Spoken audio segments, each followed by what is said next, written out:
Buatnya sinten mriki berapa juga? Kok tangannya rektor. Yang lainnya biar dibagi. Apa nih? Pimpinan-pimpinan. Gak provokator nih. Assalamualaikum warahmatullahi wabarakatuh. Bismillahirrahmanirrahim. Rabbi shrah li sadri wa yassir li amri wa hlul 'uqdatam min lisani. Allahumma shalli wa sallim ala sayyidina Maulana Muhammadin wa ala alihi wa sahbihi ajmain. Amma ba'du. Ini yang saya hormati pertama, pengatur saya ini Profesor Dr. Haji Maskuri. Yang cara ngomong tidak kayak profesor tapi kayak jurkam. Jadi kalau ciri utama akademisi itu kalau ngomong itu teduh, datar, runtut, sehingga memaksa orang lain itu menerima karena runtutan logika yang terbangun. Ya, kalau ini tidak, pokoknya kasar gitu, pokoknya orang itu. Ini agak lazim, agak dalam dunia ilmu. Semua wakil rektor, semua yang hadir yang saya hormati, saya seperti yang dikatakan moderator Bapak Anwar bahwa memang saya tidak boleh terikat sama yang di belakang ini, karena ini kayak apa ya? Ada satu madhab yang anak-anak Unisma semuanya harus tahu, teman-teman di Unisma. Menjelaskan itu tidak lebih baik. Jadi karena seakan-akan belum melakukan. Indonesia itu dulu kedatangan Islam itu tidak pernah dipertentangkan antara Islam dan negara, sehingga diskusi itu sudah salah karena para wali itu tidak pernah mempertentangkan Islam dan keindonesiaan atau kebinekaan. Satu, bahwa para wali itu misinya dakwah, di mana-mana dakwah itu pasti ketemu yang berbeda. Mulai beda agama, beda pilihan madhab, beda tradisi, beda kultur. Jadi itu tidak perlu dipertentangkan, tapi malah itu jadi lahan dakwah. Sehingga kita-kita ini kalau diminta diskusi hubungan negara dan agama, malah bingung. Memangnya kenapa?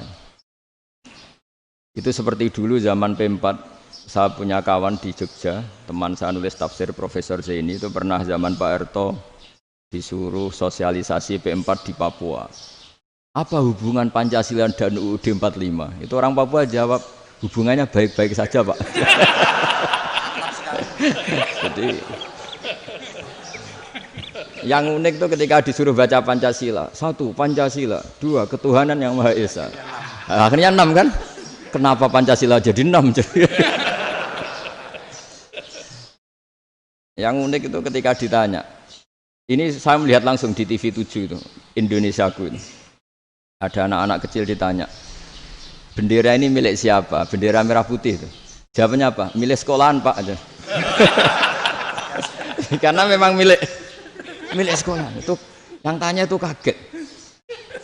Milik sekolahan, Pak.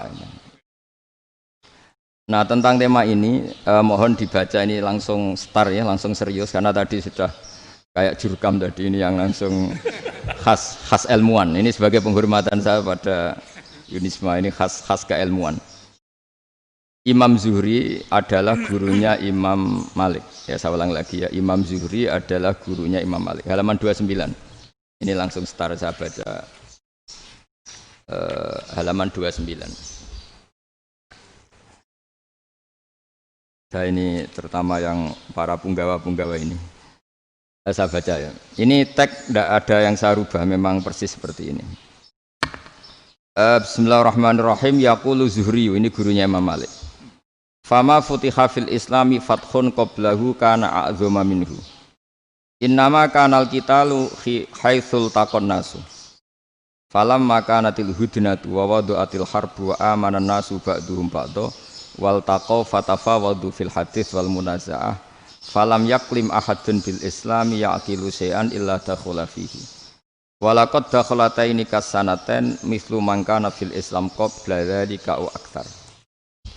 Terus ini ngomongnya harus santai, enggak boleh provokatif. Begini, kita tahu dalam perdamaian Hudaybiyah itu poin-poinnya itu semuanya merugikan Islam. Di antaranya adalah jika yang Islam masuk kafir harus dibiarkan karena berarti masuk ke habitat asli. Karena Nabi sebelum jadi Nabi komunitas pokok itu kafir, sehingga kalau Islam masuk kafir kembali ke habitat. Tapi kalau Islam masuk kafir, apa kafir masuk Islam itu harus dikembalikan. Karena dianggap bid'ah. Maka kalau kamu dituduh bid'ah itu tenang saja dulu, Nabi itu ya dituduh ji'ta bidinin muhdas. Kamu datang dengan agama yang baru. Cuma agak diteruskan wa kullu muhdatsatin bid'ah wa kullu bid'atin dalalah. Jadi orang-orang kafir dulu kalau ngomentari Nabi ya ji'ta bidinin muhdas. Kamu datang dengan agama yang apa? Baru. Nabi nurut. Semua perjanjian yang merugikan Islam itu Nabi nurut. Tapi Nabi hanya minta satu hal, jangan ada perang 10 tahun. Dan orang boleh seminar, boleh diskusi tentang Islam. Ya, ini dengerin betul ini. Jadi saya tidak akan provokatif, ini pakai logika. Nanti bisa dipakai disertasi doktor. Tapi saya minta orang boleh diskusi, boleh seminar tentang Islam. Akhirnya saat itu juga ada orang yang masuk Islam. Di depan tulisan itu belum kering istilahnya. Datang ke situ namanya Abu Jandal bin Suhail bin Amr.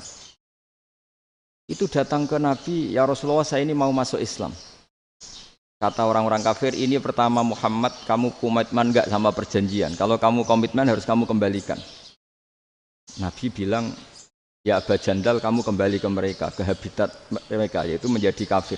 Di komunitas kafir maksudnya. Akhirnya nangis. Umar, Sayyidina Umar itu mendekati Abu Jandal, kemudian memberi isyarat supaya ngambil pedangnya. Jadi isyaratnya wong ini baca ora wis. Maksudnya orang-orang kafir. Tapi Abu Jandal enggak mau.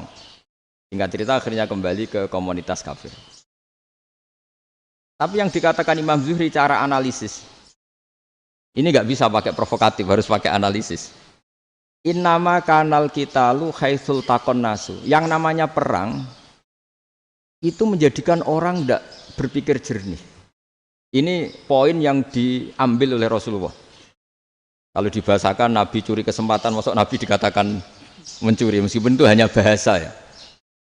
Enggak mungkin lah kita bahasakan seperti itu. Saya ulang lagi ya. Kenapa ada perang berkesinambungan sampai tahun ke-8 Hijriah? Mulai tahun kedua ada perang Badar sampai tahun 8 Hijriah itu perang terus. Nabi sama orang kafir perang terus. Akibatnya apa Pak Profesor? Namanya perang itu ya nggak kau bermikir. Pokoknya agar ketemu Islam perang, Islam ketemu kafir perang nggak kau bermikir. Padahal Islam itu bisa diterima oleh akal sehat, harus lewat diskusi, lewat pengamatan, lewat pemikiran, lewat pengendapan berpikir. Makanya Nabi tahu ini masalah besar. Kalau orang perang terus, itu gak kober mikir Islam, tidak sempat diskusi tentang Islam. Makanya Nabi hanya minta satu poin. Oke, perjanjian ini satu rutin semua, tapi saya minta orang kafir semuanya boleh mendiskusikan Islam, boleh seminar tentang Islam. Mereka bilang iya, pada pikiran mereka kan diskusi paling piye. Ternyata betul, ada diskusi. Terus temanya gini, kira-kira bener di Muhammad Abu Jahal. Terus Tuhan Muhammad sama Tuhan Abu Jahal itu keren mana? Diskusi. Tuhan Muhammad itu khaliqus samawati wal ardi, yang menciptakan langit bumi. Sebagaimana kampanyenya Muhammad. Ya mereka masih jangkar bilang Muhammad. Kalau Tuhan kita, ya berhala itu yang kita bikin, yang kadang rusak, yang kadang kudanan, terus lumutan, pokoknya terus diskusi.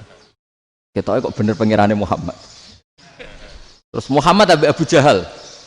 Mulai dhisik Muhammad itu ratau bodoh nih. Mulai dulu Muhammad itu gak pernah bohong. Abu Jahal, waduh, wis bodoh nih ngongkonan. Wis ribet kan? Dan semua diskusi itu mengarah ke kebenaran Islam. Wah, akhirnya ngomong kafir sing tokoh-tokohnya cara Jawa yo. Wah, semane jebule masalah ini kan. Artinya gini, kalau kita ingin Indonesia damai, sebenarnya yang untung itu Islam. Karena Tuhan yang menciptakan langit dan bumi tentu gak akan diperbandingkan atau akan dikalahkan oleh Tuhan yang lahirnya saja sudah di bumi. Misalnya kita menjual Tuhan Allah, siapa itu yang menciptakan langit bumi, yang ada sebelum langit bumi? Bandingkan dengan Tuhan yang lahirnya di bumi, ada tanggal lahirnya, ada aktenya, itu kan sudah ribet kan? Begitu juga kalau memperbandingkan tokoh. Muhammad itu siapa? Tokoh yang bisa menyatukan pan-Arabik, tokoh yang begini-begini, yang sayang istri, sayang keluarga. Dibandingkan dengan tokoh Abu Jahal, Abu Lahab yang Corong Jawa penggaweane ngrugekno orang lain. Akhirnya orang itu mulai tertarik sama Islam. Makanya kata Az-Zuhri pakai bahasa dulu, falam yaklim ahadun bil Islam. Tapi kalau sekarang yang populer itu bahasa yatakallam. Sebenarnya yang benar itu bahasa kalimah yaklimu kalaman karena masdarnya itu kalam, berarti sulasi nopo mujarrad. Tapi di fiilnya itu mujarradnya enggak kelaku. Jadi di fiilnya takallama yatakallamu, tapi untuk masdarnya yang kelaku kalaman. Jadi ini agak unik, agak enggak lazim. Mestinya kan takallama yatakallamu takalluman, tapi di masdarnya kalam populer, tapi di fiilnya tidak populer. Kita teruskan ya. Ini penting sekali. Jadi menjual Islam, kalau boleh dibahasakan menjual, itu tetap enak dalam kondisi damai. Karena kalau kita perang, itu bawaannya kalau ketemu ya perang. Kalau ketemu perang, sehingga orang itu rakober diskusi dulu. Saat benernya Islam sampai kafir itu bener di. Karena tidak kober diskusi, tidak sempat diskusi, orang yang milih yang kafir. Karena yang mayoritas yang kuat. Sementara Islam zaman itu lemah. Dan Nabi itu yang diminta hudnah, yang penting kita damai. Terus orang boleh mendiskusikan benar mana kita dan mereka. Ya setelah diskusi ya tadi kan nggak mungkin Allah yang begitu keren hebat pencipta langit bumi dibandingkan berhala yang mengurus dirinya sendiri saja tidak bisa. Walhasil terus orang mulai tertarik sama Islam dan aturannya nggak boleh dilarang diskusi itu. Nah makanya saya pernah ditanya beberapa profesor di Jogja, Gus suatu saat kalau kampus paling keren di Jogja ini ada Islamic Studies, kemudian pengajarnya dari berbagai agama, ini riskan enggak bagi Islam? Saya jawab, asal yang didiskusikan Islam itu enggak masalah, yang repot itu nak umat Islam.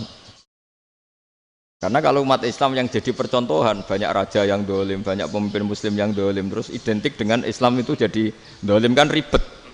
Ya kalau pas umat Islam, kalau Islam yang kumat kan jadi masalah kan. Nah ini kan terus jadi beda umat Islam sama Islam yang lagi apa? Umat. Singkat cerita terus Islam mendapat posisi yang luar biasa. Nah makanya di sini diistilahkan falam makanatil hudnah, ketika ada perdamaian wa amanan nasu ba'dum ba'do, orang merasa aman, itu fatafawadu fil hadis wal munazaah. Mereka berdebat, munazaah itu berdebat. Keren mana konsep Muhammad dengan konsep Abu Jahal? Keren mana konsep Tuhannya Muhammad dengan Tuhan kita? Terus diskusi dan mereka akhirnya ikrar, wah yang benar ya Muhammad lah. Di mana-mana Tuhan tuh ya sebelum langit dan bumi, di mana-mana Tuhan ya punya reputasi menciptakan. Masa Tuhan reputasinya diciptakan, kayak berhala dan sebagainya. Ibadah juga gitu. Ibadah wong kafir itu kalau tawaf itu telanjang, ibadah Muhammad santun pakai pakaian. Terus akhirnya mereka mulai tertarik Islam. Sehingga saya lihat di beberapa tafsir, saya memang tidak akan ngomong yang tidak serius, ngergani Unisba ben sawangane pemikir serius. Di Quran itu sampean lihat di tafsir Tobari itu ada ayat bal naqzifu bil haqqi 'alal batil fayadmaghuhu fa idza huwa zahid. Qadzafa itu kalau di kamus tak lihat itu takallama bila dalilin. Qadzafa itu yes pokoknya sekenanya. Artinya gini, kebenaran Islam atau kebenaran hak itu kamu taruh sekenanya saja itu tetap menang. Apalagi kamu taruh secara teratur, kamu taruh sekenanya saja itu tetap menang. Sehingga di sini banyak sahabat yang hidup di Cina. Sekarang juga banyak orang alim yang milih hidup di Amerika, banyak orang alim yang milih hidup di Inggris. Dan mereka pede, percaya diri karena kebenaran itu kamu letakkan di mana saja, itu tetap akan menang, akan menemukan momentum kemenangannya. Misalnya gini, contoh paling gampang. Dulu para peneliti, saya ulang lagi dulu para peneliti itu ya datang kemana-mana, termasuk Ibnu Battuta, termasuk Ibnu Khaldun, ya semua peneliti itu suka neliti. Setelah diteliti, Quran itu satu-satunya kitab suci yang membicarakan sains, misalnya tentang falak, tentang astronomi, tentang asal-usul kejadian manusia, kejadian makhluk. Juga bicara tentang geografi, geologis, semuanya.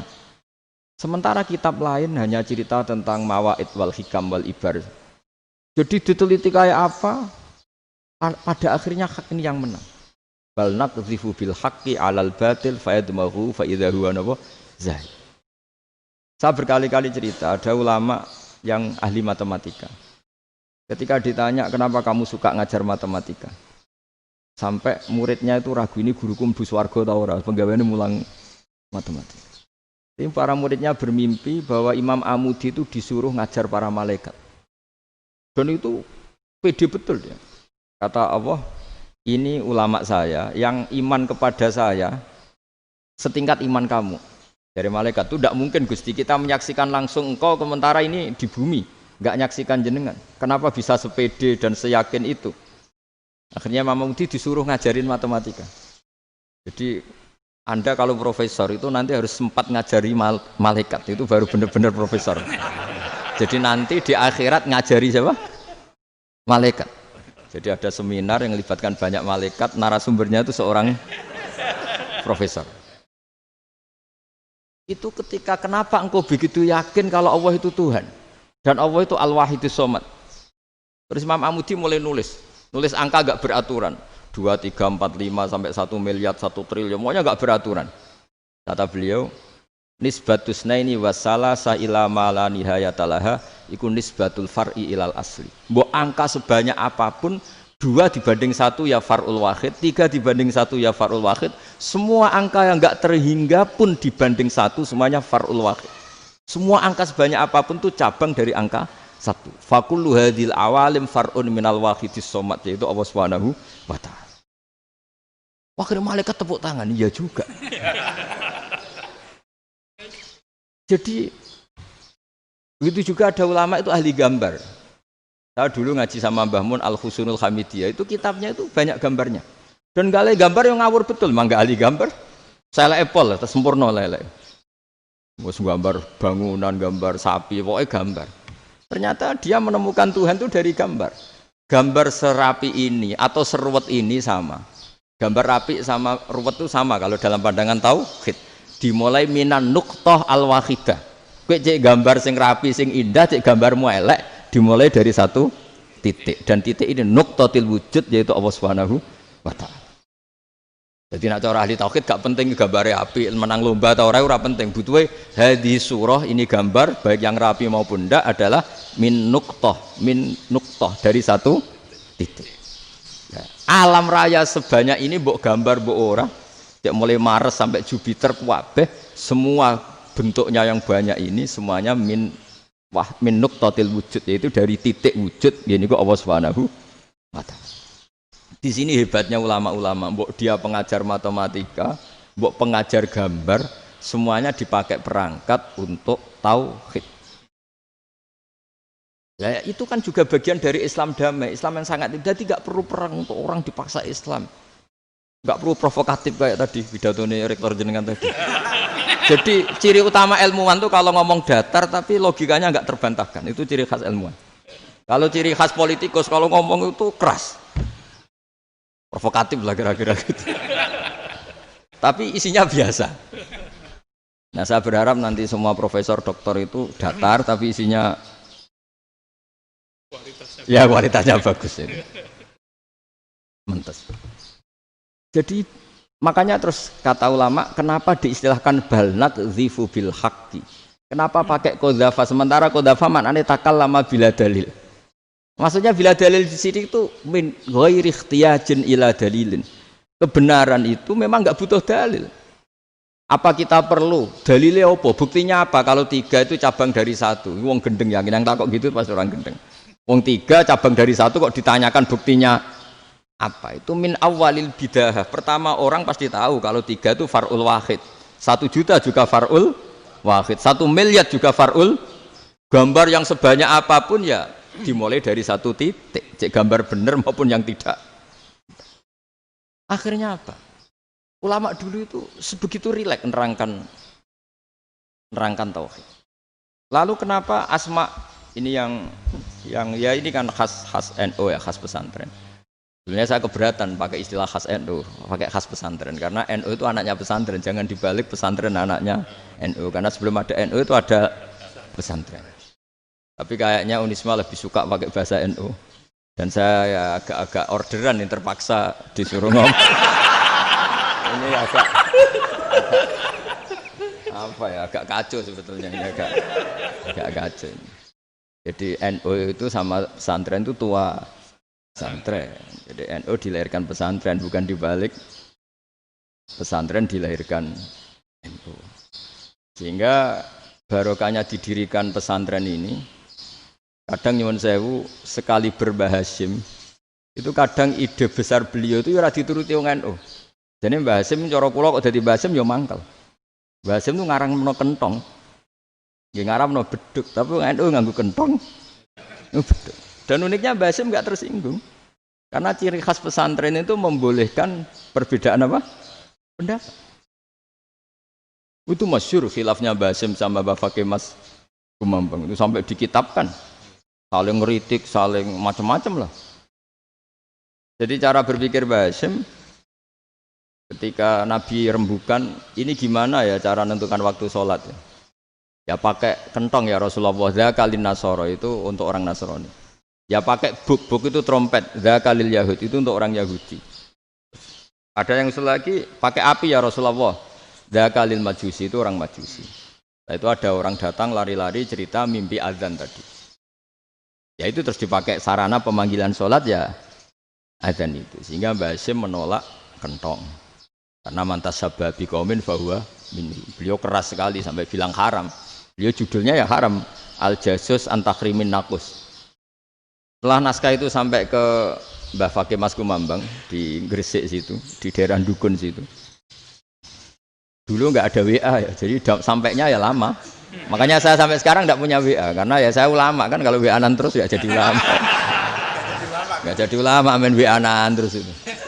Lah itu termasuk rektor gak kau bermikir itu mesti kebanyakan WA. Karena kan otaknya didikte oleh sesuatu yang masuk. Sesuatu yang dilihat itu kan pasti mendikte kita. Beda kalau yang enggak WA-an kan mikir apa kita yang menentukan. Kalau WA-an kan kita ditentukan. Mau mikir anaknya butuh apa gara-gara WA informasi Jakarta mikir Jakarta. Padahal secara kewajiban ngapain kamu orang Malang mikir Jakarta? Gara-gara WA, mikir Jakarta belum selesai ada berita di Sulawesi, mikir Sulawesi. Habis itu mikir NTT. Makanya semua orang sekarang merasa tokoh nasional gara-gara informasi yang masuk itu nasional. Jadi Mas Yo RT yang mikir gimana Gus Indonesia kok. Padahal RT loh. Sampai lupa kalau dia itu RT. Jadi semua orang sekarang merasa tokoh nasional. Nah, itu gara-gara apa coba? Akhirnya semua orang juga punya ide tentang nasional. Harusnya negara itu gini-gini. Jebule wonge sing duwe ikon itu sapa? RT. Ribet kan? Saya teruskan. Setelah naskah itu sampai ke Kiai Fakih Mas Kumambang. Beliau itu marah besar. Ini harus dilawan dan saya bukan karena benci Mbah Hasim. Beliau teman saya ketika ngaji Kiai Mahfud di Mekah. Jadi Mbah Fakih dan Kiai Hasim itu teman ketika ngaji di Mekah. Cara ngelawan tuh lucu. Lucu. Gak ilmiah tapi gak ilmiah wong alim tetap ilmiah. Di mana-mana serupa itu tidak sama. Ya kalau mungkin zaman Nabi di Madinah itu zaman itu kentong itu identik dengan milik Nasrani. Di Indonesia beda. Pos kampling ya kentong, kebakaran ya kentong, wae sarapan orang di LP ya pakai kentong. Jadi tidak ada jaminan kalau kentongan itu identik dengan Nasrani. Lalu haramnya di mana? Yang di mana-mana tasabuh itu identik. Ini tidak identik. Mulai masalah kan? Mulai masalah. Jadi beliau gaya judul Hazruus. Hazruus itu kepala bergeleng-geleng. Sekarangan kok ngene. Jadi sekarangan kok provokatif gitu. Nah. Dan itu Mbah Hasim ya hormat Mbah Fakih ya hormat Mbah Hasim. Saya sendiri secara pribadi itu lebih suka pendapat Mbah Hasim sebetulnya. Karena bagi saya sholat itu sakral, ya sudahlah kalau sakral ya dipanggil dengan sesuatu yang sakral yaitu kalimat thayyibah azan. Tapi saya tidak akan bilang kalau kentongan itu haram. Karena kalau haram alasannya mirip orang Nasrani. Sementara pos kampling ya pakai kentong, ada banjir ya kentong, ada kebakaran ya kentong. Jadi tidak identik untuk misa atau untuk sholat ala Nasrani. Tapi itu dulu ya rileks saja, dua beliau itu ya saling menghormati, padahal saling kritik. Dan dulu ulama yang beda madhab itu ya saling menghormati. Imam Syafi'i itu kalau sholat di kawasan Masjid Abi Hanifah ya tidak kunut. Ketika ditanya kenapa kamu tidak kunut, sementara engkau berpendapat kunut itu sunat. Ikroman di hadal madhab, saya sangat menghormati madhab. Imam Ahmad bin Hambal itu berpendapat kalau orang pakai bekam, pakai iftisot atau hijamah itu batal sholatnya. Sementara Imam Syafi'i mengatakan tidak batal apa sholatnya atau wudunya tidak batal. Tapi Imam Ahmad itu ditanya, apa kamu makmum Syafi'i? Bagaimana mungkin saya tidak makmum sama wali kutub seperti Imam Syafi'i? Padahal menurut keyakinan Imam Ahmad ini sholatnya batal. Ini habis ikhtijam udah wudu. Tapi tetap saja beliau. Karena perbedaan pendapat di furu' itu lazim. Ya orang boleh berdebat lah. Ketika Unisma datangkan saya, itu saking senengnya kiai, apa saking sombongnya sampai ngatur kiai. Kan nggak pernah bisa diperdebatkan. Itu kan orang boleh debat kan. Itu saking angkuhnya apa saking senengnya kan nggak jelas kan. Dan orang boleh setuju pendapat saya, yaitu ngatur kiai itu haram. Setuju juga Pak Rektor, ekspresi mahabbah itu ya macam-macam. Dulu sahabat ya gitu, sahabat itu ada yang nggak kenal wajahnya Nabi sama sekali sampai akhir hayatnya. Ketika ditanya, lo kamu itu sahabat kok nggak tahu wajahnya Nabi? Saya tidak pernah berani memandang Nabi karena ijlalan Nabi, terlalu menghormati saya sehingga tidak berani memandang wajahnya. Ada sahabat yang penggawaannya dulu wajah Nabi sampai bisa nyifati alfiu faminunil hajib sampai bisa nyifati detail karena dulu wajah Nabi itu ibadah. Ada seorang wali ditanya, kalau kamu di surga ingin nggak melihat Allah? Enggak. Loh, tapi semua orang ingin melihat Allah. Unazzihu dzalikal jamal an-nadzari misli. Ben gak elek-elek Allah tak delok terima aku. Wong ra jelas. Berarti kok delok pangeran. Banyak. Jadi justru tapi karena saking takzimnya. Enggak lah, mosok sak aku kok. Makanya saya berkali-kali cerita. Menurut kesepakatan ulama, soft awal itu paling baik. Tapi banyak juga wali yang kalau sholat itu di belakang. Koyok paling bener yang gue ngarep gitu. Bayangkan misalnya kamu semangat di soft awal di masjid haram, jebule sholatnya salah. Itu dari malaikat gaya nih gue ngarep, jebule raro. Itu kan di sini wong, jebule bodoh gitu. Gaya nih gue ngarep, jebule. Coba orang kalau sowan Mbah Mun, yang berani di depan itu kan ya ketuanya atau jubirnya kan, yang merasa tidak pati pinter-pinter kan mesti di pojokan. Artinya sudut pandang seperti itu ya sah saja, apa? Sah saja. Makanya banyak sahabat yang jarang sowan Nabi, alasannya takut ganggu Nabi. Banyak yang sering sowan Nabi, alasannya seneng Nabi. Yang sowan ya seneng Nabi, yang enggak sowan alasannya seneng. Loh, Nabi itu tokoh, punya keluarga, punya anak. Kalau saya sering sowan berarti sering ganggu. Yang sering sowan dia alasan ini khazanah kita harus istifadah. Jadi zaman dulu dia biasa dua sahabat, yang satu milih mahabbah itu milih sering sowan, yang satu juga mahabbah milih tidak sering. Karena pertanyaannya bisa dibalik kan, sering sowan apa sering ganggu coba. Nabi Abedar, assalamualaikum. Nabi nimang cucunya, assalamualaikum. Ayo bener yang sowan apa bener yang enggak kalau seperti itu. Akhirnya terus diatur sedemikian rupa oleh Quran. Walau annahum sabaru hatta takhruja ilaihim lakana khairal lahum. Jadi sahabat kalau mau sowan Nabi ya nunggu di sufah. Kalau Nabi keluar berarti milik publik. Sekali masuk ke dalam tidak ada sahabat yang berani sowan. La tadkhulu buyutan nabi illa ayyudzana lakum. Kalau soal sampai masuk dalam harus nunggu dipanggil. Karena sekali Nabi masuk dalam itu milik privat keluarga, milik istrinya, milik cucunya, milik keluarganya. Jadi Nabi sekali keluar ke ruang itu berarti milik publik. Itu terus jalan tengah. Karena kalau langsung masuk, bayangkan saya itu sering menyaksikan. Mbah Mun habis ngaji 2,5 jam ngaji Jalalain. Baru masuk, assalamualaikum. Padahal yai mungkin mau ke kamar mandi, mau ini itu. Jadi dulu itu Quran sangat modern. Sebelum ada dokter ngatur tamu, rektor ngatur tamu itu Islam sudah modern. Dia kan nggak fair kan? Misalnya saya ke Unisma harus janjian pakai ini. Terus kalau misalnya kesini selonang-selonang kan lucu kan, mentang-mentang kiai terus juga sowan-sowanan selonang-selonang. Padahal kalau kita mau ke mereka pakai protokol. Sering tidak fair dunia ini, tapi karena aku kiai ra oleh gelo ya sudah. Akhirnya saya memutuskan gak gampang kemana-mana karena itu. Saya sering didatangi ajudannya menteri, Gus mau ada tamu dari Jakarta tanggal ini, mesti saya bilang, mereka milih tanggal yang mereka kosong. Kok tidak mikir apa saya pas itu kosong? Tak jawab enggak lah, sebelum diatur bahasanya dan tawaduknya gitu. Akhirnya dibalik, datang lagi, Gus jam jenengan kosong apa kita menyesuaikan. Lah aku lagi di akhlak kata saya. Itu baru punya akhlak kata saya. Bukan masalah ini, bukan masalah gengsi ya. Saya sendiri itu dolan ke alumni itu jarang karena ya takut. Kiai kan yang nganggur jam 9 nganggur, jam 10 nganggur. Bisa saja alumni itu kerja di pabrik, bisa saja yang latihan ekonomi di pasar. Jika kalau saya datang jam 9, iki kiai sing nilai santri ini, apa kiai sing ganggu santri. Nah karena orang ini melakukan rutin gak kok berpikir, pokoknya ngono jenenge silaturahim. Mau nyerah kok berpikir, padahal kalau diangen-angen ini kiai yang nilai santri ini, apa kiai yang ganggu santri ini karena datang di jam kerja. Nah, bayangkan kalau kebenaran dulu itu dikawal oleh satu peradaban perang. Dari Nabi sesuai diangen-angen Pak Nabi. Perang Badar menang Nabi, perang Uhud menang wong kafir, perang ini gonta-ganti. Apapun itu yang penting satu kesimpulannya, cara Rasulullah kesimpulannya satu. Orang tidak kober mikir kebenaran secara mengendapkan pikiran dengan pikiran jernih.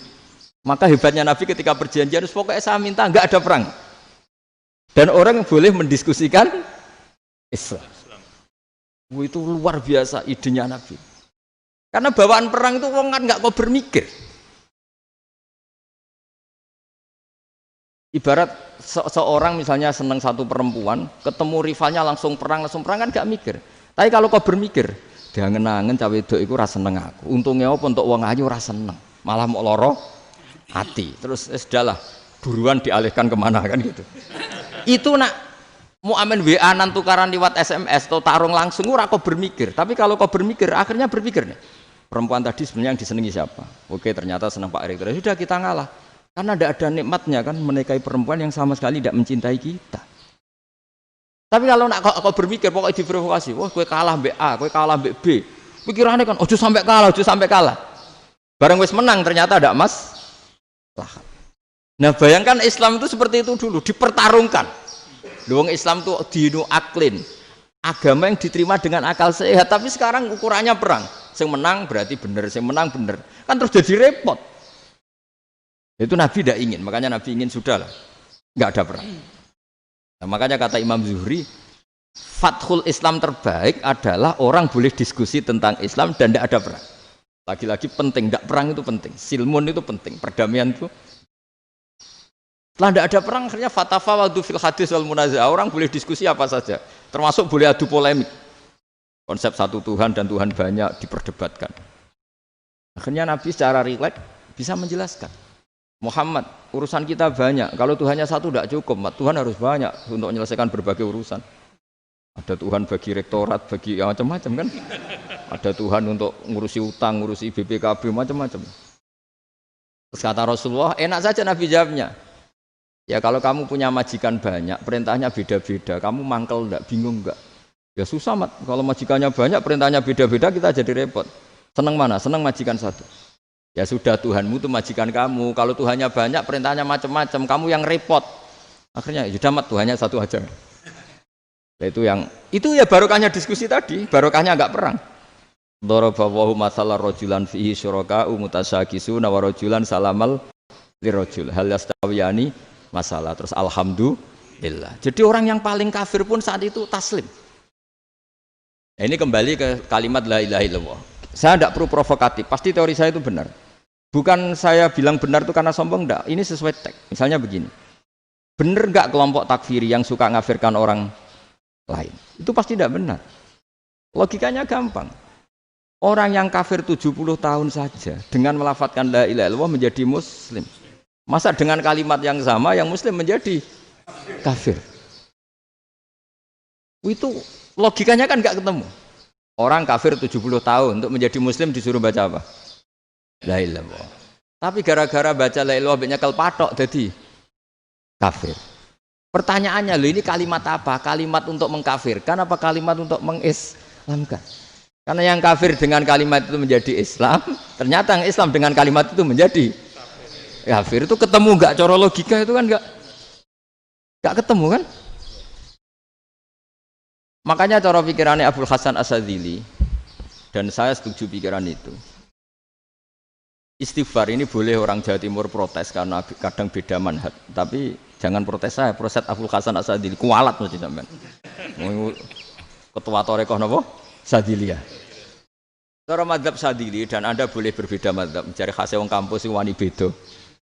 Beda kapasitas lah pokoknya butuhnya beda. Dan ketok pinter, ketok kritis tuh. Cara madzhab Abdul Hasan As-Sadili itu gini Pak Rektor. Jadi istighfar itu baik. Tapi ba'da kamali tauhid, setelah tauhidnya itu benar. Alasan beliau masuk akal. Ketika ada ayat fa'alam annahu la ilaha illallah wastaghfir li dzambik. Bihadil kalimah. Jadi orang boleh istighfar setelah tauhidnya benar. Alasannya Abdul Hasan As-Sadili begini. Qul lil ladzina kafaru iyantahu yughfar lahum ma qad salaf. Katakan kepada mereka yang kafir, sekali mereka tidak kafir, maka otomatis dosanya masa lalu diampuni. Pertanyaannya, yang bisa menghentikan kekafiran itu kalimat apa? La ilaha illallah. Dengan hanya melafadzkan la ilaha illallah Muhammadur Rasulullah langsung yughfar lahum ma qad salaf, langsung dosanya diampuni. Berarti yang menjadi pengampun dosa lah, penyebab pengampunan itu apa? La ilaha illallah. Itu bahkan orang kafir belum istighfar. Di ayat itu kan Allah enggak mensyaratkan setelah la ilaha illallah istighfar baru diampuni, enggak. Asal la ilaha illallah langsung yughfar lahum ma qad salaf. Saya ulang lagi ya, jelas ya. Jadi qul lil ladzina kafaru iyantahu yughfar lahum ma qad. Nah, sekarang iyantahu, mereka berhenti dari kafirnya. Syaratnya pakai apa? La ilaha illallah Muhammadur itu langsung yughfar lahum ma qad. Artinya apa? Ghufranullah itu bisa didapat hanya dengan mujarrodut tauhid, yaitu hanya dengan melafadzkan kalimat thayyibah. Dan sahnya istighfar juga berdasar kalimat thayyibah itu. Misalnya gini, orang kafir sebelum Islam melafadzkan astaghfirullah, astaghfirullah, astaghfirullah, kira-kira diterima enggak? Enggak kan? Karena syaratnya istighfar ba'dat tauhid. Nah, makanya dalam madzhab Sadili istighfar itu setelah la ilaha illallah. Karena cara pandang ya seperti itu. Jadi fa'alam annahu la ilaha illallah wastaghfir li dzambi. Jadi dengan kebenaran tauhid saja ini sudah cukup kita insya Allah layak diampuni. Karena innallaha la yaghfiru ayyusyraka bihi wa yaghfiru ma duna dzalika liman yasha. Jadi orang yang tauhidnya benar itu bisa diampuni Allah asal tauhidnya benar. Itu Allah ngendikan liman yasha wa yaghfiru ma duna dzalika liman yasha. Dawe Imam Suyuti walam yakun liman yastaghfir. Jadi orang yang bertauhid secara benar meskipun gak sempat istighfar itu tetap potensi diampuni. Karena bawaan tauhid itu sudah menjadi layak diampuni. Kayak orang kafir sekali ngelafadzkan kalimat tauhid mbok gak istighfar langsung diampuni. Nah, karena melihat seperti itu terus orang berlomba-lomba memperbanyak jumlah ngelafadzkan la ilaha illallah. Jadi kita yang alim, kita semua, saya tidak bilang saya, kita termasuk yang di pinggir-pinggir saya ngaku alim yang orang masalah lah soalnya. Kita semua yang alim-alim itu tahu bahwa la ilaha illallah itu super. Sudah bawaannya tauhid, juga punya kelayakan diampuni. Nah, kemudian nasib kita agak sial. Malah kalimat ini dituduh bid'ah, dituduh khurafat. Mergo Nabi enggak pernah tahlilan, Nabi enggak pernah. Nabi enggak pernah tahlilan kalau diartikan Nabi ora tau maca la ilaha illallah, nek gak kalimat ini. Nah, ini provokatif ini. Jadi ini sudahlah keanehan-keanehan ini kita terima karena ciri utama wali, ciri utama ulama itu wa'udhu fisabili, harus pernah disakiti. Jadi kalau Unisma sakit kalau dituduh apa? Dituduh bid'ah itu berarti belum calon ulama. Calon ulama itu wa'udhu fisabili, harus disakiti. Jadi kalau kamu disalahpahami itu ya harus santai. Provokatif tadi. Ya termasuk provokatif tadi. Termasuk diatur tadi. Jadi kalau cara berpikir kan, karena mereka itu memang kalau kita turutin itu memenya itu terlalu, kadang menghujat kita itu. Enak ya jadi KNU, ada orang mati datang, kiainya dapat makan, dapat rokok, terus pulang. Gitu. Jadi apa? Terus kita kayak tersangka terus. Kita kan kayak tersangka terus, tertuduh terus. Terus yang orang NU ya memenya juga nggak kalah ekstrimnya. Boleh ya ajaran orang nggak boleh ngasih kiai gitu. Berarti boleh dong ajaran kikir gitu. Jadi memang kadang apa ya, cangkem elek lah bahasa kasarnya itu. Itu memang kadang lebih mengenakan kalau kita datang ke acara mayat kan dapat makan, dapat minum. Kalau yang sohibul bait rokok ya dapat rokok. Kalau kiainya dapat wajib, kadang 20.000, kadang 50.000. Terus memenya itu kok setega itu ya ada orang meninggal kok malah kita makan-makan. Seakan-akan kan kultur ini biadab kan gitu. Tapi yang orang NU kebalikan bales. Oh ternyata nggak boleh ya mayat disodakoi. Ternyata nggak boleh ya orang dermawan. Berarti Islam membolehkan medit ya gitu. Yang modus ini kan. Tak angen-angen itu luwih mandi timbang takbir ya kan. Karena ini kan memicu emosi kan. Memicu apa? Emosi. Nah, tapi saya kalau disuruh bela mana itu tidak ada yang saya bela. Ya seorang sudah lah kalau mau nganggur saja sudah itu. Sudah. Ya tapi itu memang apa ya? Itu khazanah Islam. Ada yang kritik, ada yang enggak. Ya itu memang khazanah. Ya biasa aja kalau saya biasa. Karena dulu ulama itu sudut pandangnya itu ya seperti itu. Ada yang ulama suka ibadah itu sholat, ada yang milih apa tidur. Sampai Imam Ghazali bilang suatu saat ibadah terbaik di zaman akhir itu tidur kan. Sholat saja kalah sama tidur kan. Tapi itu loh ya, yang wajib tetap loh ya, terus kamu gak sholat wajib. Begini beliau mencontohkan itu. Ada orang sholat tahajud terus obsesinya itu ingin hajatnya terkabulkan. Sementara yang tidur obsesinya nikmati rahmatnya Allah, boleh tidur, bisa tidur. Kata Imam Ghazali, timbang kita tahajud terus nuntut pangeran aduk turu katanya.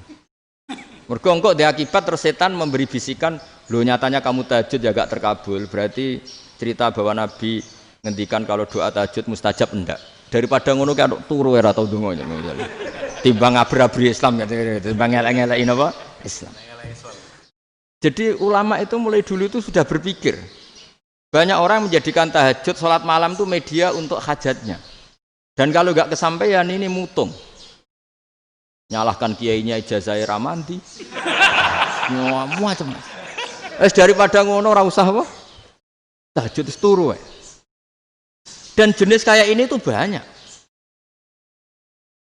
makanya ulama kayak saya itu saenake dhewe itu ya jarak. Saya sering didolani muhibbin terus bilang Gus saya doakan gini-gini saya mau nyalon bupati atau saya gini, saya bilang gak waduh orang donga ora mandi darane ulama dongane ra mandi. Nak mandi, kamu jadi bupati tetap nganggep karena beli. Sopo sing ora roh bupati saya juga beli. Ribet kan? Ketika mereka jadi ngunsurkan doa kamu apa karena kemarin beli? Yang beli maksudnya enggak beli enggak usah tersinggung. Jadi ribet ngadepin. Nggak artinya gini loh, boyo doa itu jangan dipakai begitu loh. Kalau minta nasihat, tak nasihati jadi bupati yang baik, gubernur yang. Kalau minta doa itu resikonya. Akhirnya kiai kalau diminta doa ya doa, sebenarnya diisinya itu gak doa kemenangan. Itu nggak selamat gitu. Karena ribet. Makanya Islam itu doa itu setelah iman. Aturan iman benar baru doa. Aturan iman benar termasuk Allah itu yaf'alu ma yasha, boleh melakukan yang dikehendaki. Allah nggak boleh terdikte oleh doa kita, nggak boleh. Ya saya ulang lagi ya, mazhab Hasan Asyadzili ini khas kita. Jadi la ilaha illallah itu didahulukan sebelum istighfar. Tapi kebalikannya mazhab Imam Sanusi itu dibalik. La ilaha illallah itu kalimat yang sakral. Karena yang sakral dibutuhkan muqaddimah, yaitu yang melafadzkan harus yang sudah bersih, yang sudah steril baru melafadzkan la ilaha illallah. Maka dalam mazhab Sanusiyah istighfar dulu baru la ilaha illallah. Nah, cara mazhab Abdul Hasan Asyadzili kebalikan, istighfar itu sah setelah sahnya tauhid. Kamu ikut mana tuh? Asyadzili apa Sanusiyah? Alhamdulillah sama-sama tidak paham ya sudah. Akhirnya sudah. Ya saya nggak kemana-mana kan gitu. Jadi apa ya? Terus ini saya teruskan ini biar khas pesantren atau khas NU lah, kalau bahasa Pak Rektor khas NU. Ini Ben sampean tahu beberapa perbedaan itu lazim, halaman 24. Ya, halaman 24 sama 25. Tak baca, ini masih orisinil. An Sufyan bin Uyainah, ini juga gurunya Imam Syafi'i. Kata Sufyan bin Uyainah, beliau cerita, kana Isa wa Yahya alaihi masalam ya'tiyanil qaryah. Fayas'alu Isa an syirari ahliha. Wa yas'alu Yahya an khiyari ahliha. Jadi Nabi Isa dan Nabi Yahya itu satu generasi, sama-sama masih muda. Kalau di satu kampung yang Nabi Yahya tanya, ini keluarga terbaik siapa? Saya mau nginap di situ. Karena kumpul orang baik itu nyaman. Kalau Nabi Isa kebalikan, keluarga terburuk mana ya? Saya tak di situ. Nah terus akhirnya faqala lahu Yahya, lima tanzilu ala syirarin nas. Kenapa kalau kamu bermalam kok malah kumpul orang-orang yang nakal? Innama ana tabibun udawil mardo. Saya ini nabi para dokter. Di mana-mana dokter yang ngumpuli yang sakit, ngobati yang sakit. Makanya di NU itu ya banyak Ki Jazab mengumpuli yang nakal-nakal. Nak tepak yang ngentas yang nakal, nak ora tepak ya katut. Ini adu nyali lah sudah gitu. Tapi itu ada ilmunya, yaitu niru Nabi siapa? Isa. Kalau kamu dokter penelitian tuh cari daerah yang banyak pandemi apa yang bersih? Yang banyak pandemi, karena yang namanya penelitian ya di situ kan. Kalau kamu dakwah ngentas kemiskinan, ke daerah miskin apa daerah kaya? Nah, sama kalau ngentas kefasikan, ke daerah fasik apa daerah orang soleh? Fasik. Ya, tapi itu Nabi Isa. Nah, kalau kamu tidak Nabi kan potensinya kan itu.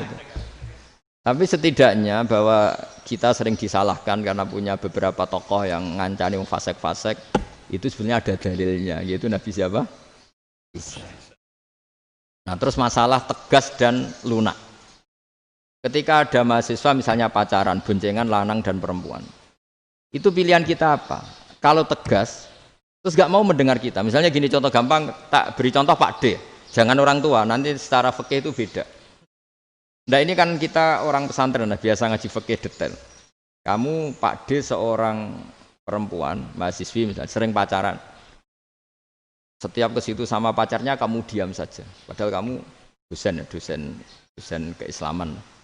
Mesti pamanaan kamu nyimpulkan, ternyata pacaran itu tidak apa-apa. Buktinya Pak D itu tidak negur, menengahi. Ini berarti as-sukut alal mungkar. Tapi kebalikannya, Pak D ini terkenal keras. Nak rono mesti ra diaku ponaan. Akhirnya ya ora rono. Mesti ngerti nak mesti diamuk. Nah, dua orang ini sama-sama gagal kan?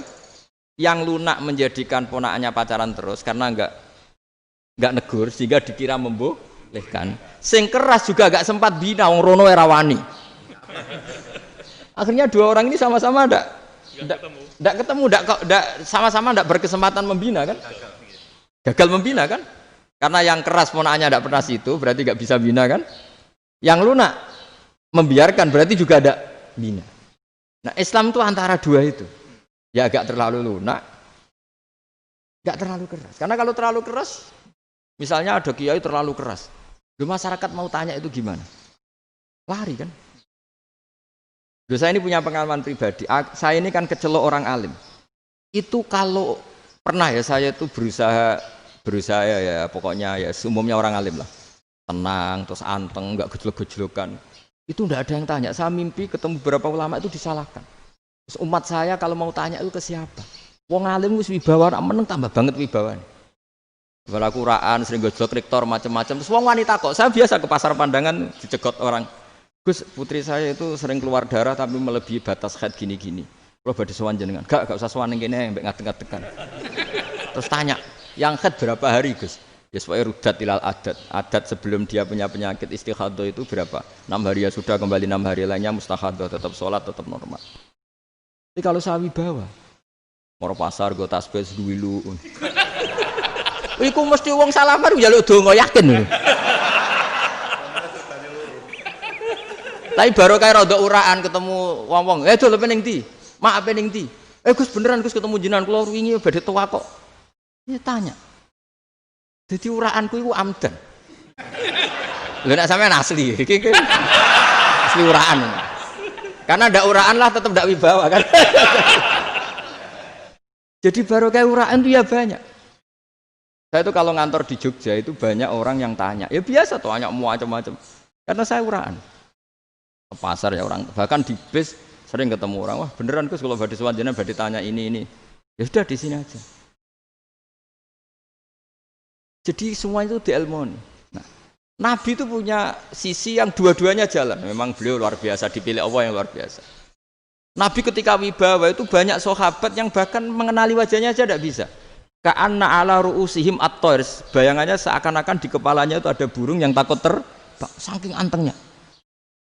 Tapi Nabi sekali mengeluarkan job, sekali santai, itu sahabat tanya itu sampai yang nggak pantas ditanyakan. Nabi saya tadi kumpul istri saya, tapi tidak inzal itu wajib mandi ndak.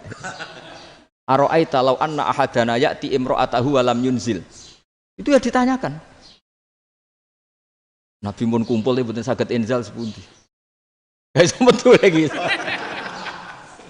Terus ya ada yang tanya macam-macam. Ya saking ada sahabat dipanggil Nabi tambah lari, dipanggil lagi tambah lari. Panjenengan nyeluk, oh pas kula kumpul bojo kula. Lah kula kuwatir jenengan orang suci, saya belum mandi, makanya saya lari. Nabi ngendikan innamal mukmin thahir, ya nak masalah ketemu kiai ra apa-apa ijek junub. Penting kok nak salat ya adus sik. Tapi Nabi sekali pakai madzahirul jalal, tapi pakai wibawanya, itu orang enggak berani ngomong. Tapi sekali Nabi rileks, itu orang bisa tanya apa saja, termasuk halal yang enggak pantas. Ada sahabat itu tanya lucu, tanya Maimunah. Maimunah itu ya cantik tapi sudah agak tua lah. Maimunah, ya umal mukminin, hukumnya ngambung bojo pas Ramadan piye? Wah gak roh aku, gak tahu diambung kan Nabi pas Ramadan. Tanya Sauda, wah malah ngarah diambung kalau Sauda itu kan wis tuwa itu. Lucunya istrinya dia jawab, tanya Aisyah yang mungkin Nabi. Iya yang mungkin tanya Aisyah. Itu yang usul ya istrinya Nabi Maimunah. Selalu Aisyah. Tanya Mbak Aisyah. Ya Amirul ya umal mukminin gini-gini. Wah Aisyah yang cantik masih perawan kan. Qabbalani Rasulullah bahwa oh Nabi biasa ngambung-ngambung pas Ramadan dan beliau tetap puasa. Akhirnya fakih ngarang kan wa takbil fi Ramadan wa tublah la tubtilu shauma ngambung ora. Iku ya udah biasa di sini. Ya nasi bojone ayu. Ndak ini artinya seasik itu. Jadi garwane Nabi sing ngrasa rodok tuwa. Wah, aku ora tahu ya. Kok Aisyah. Serilek itu dulu itu. Maksudnya orang Islam pertentangan itu. Maksudnya ini ya balik semua ini bedanya orang pesantren sama orang kampus. Kalau orang kampus mau cerita agama itu rahmatan lil alamin, tapi nyontokno rileke ora iso. Agama itu rilek, tapi nyontokno rileke ora iso. Mergo ya rapati ngaji. Contohnya ora iso, dadi mau gawe kaidah kok Islam itu rahmatan. Jadi Nabi itu lah, Allah juga gitu. Allah itu kalau sudah memperlihatkan madzahirul jalal, itu mbok malaikat Jibril rawani. Ketika Allah dengan madzahirul jalal. Tapi kalau Allah dengan madzahirul jamal, madzahirul apa? Jamal. Iku yo gojol-gojol kan ambek makhluke gojol. Yo buli-bulian cara sakniki. Ya sampean delok ning hadis syafaat itu, akhiru man dakhalal jannah atau akhiru man kharaja minan nar itu di beberapa judul. Ada seorang rojul yang ahli neraka ya, dintas mbek pangeran terus ditudono swarga. Gusti, swarga, ngiler tok ora wong wayu, roh wis ngiler tok. Ngerjaluk Gusti mosok roh tok ora oleh mlebu. Jarimu asal mlebu metu kon neraka ora jaluk-jaluk meneh. Sumpah lho ya, gak jaluk apa-apa meneh. Mboten Gusti. Sekali saya keluar dari neraka ndak akan minta apa-apa lagi. Wis. Wallahi, wallahi. La as'alu ghairaha. Mesti ghaira khoslah, ghaira tilkal khoslah. Ya niku pokoke selain keluar dari neraka saya ndak akan minta lagi. Itu ana swarga wong do kelon seru wibet kan. Sing bojone elek kan dendam dadi ning swarga iku. Swarga iku wis macam-macam. Gusti mosok roh tok ora oleh mlebu. Jarine janji ra njaluk meneh. Akhire ya wis didelokno neraka. Jadi pangeran jawabe gampang didelokno neraka. Roh neraka begitu menyakitkan, begitu ngeri. Sudah Gusti saya tidak minta surga, sementing enggak masuk neraka. Rabbana srif anna adzab jahannam. Setelah lama itu diadepno swarga njuk mlebu swarga, terus diadepno nang neraka. Akhirnya ya sudah. Saiki mlebu swarga gak apa-apa. Iku jawabe lucu. Atas taziub jenengan ngenyek kula. Wong karuan ra di swarga kok mlebu swarga. Terus akhirnya mlebu swarga, kan mlebu swarga tamanna, sangen-angen sing mbok jaluk apa?